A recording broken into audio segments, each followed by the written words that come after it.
حضرات گرامی، نبی علیہ الصلوۃ والسلام کی ذات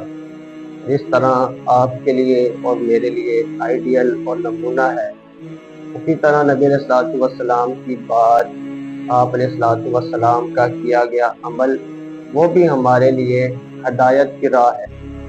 لیکن آج کچھ لوگوں نے نبی علیہ الصلوۃ والسلام کے فرامین کو اپنے ذہنوں پر پرکھا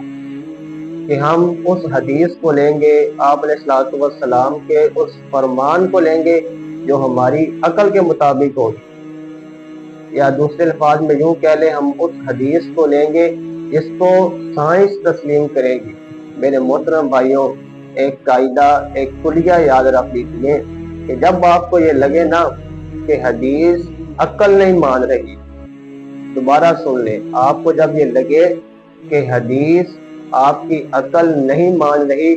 تو یہ نہیں دیکھنا کہ حدیث میں کوئی گڑبڑ ہے معاذ اللہ، یا حدیث کے اندر آپ نے کوئی ٹال مٹول نہیں کرنی، بلکہ آپ نے اپنی عقل کا جائزہ لینا ہے، اپنی عقل کا علاج کروانا ہے۔ اور اگر آپ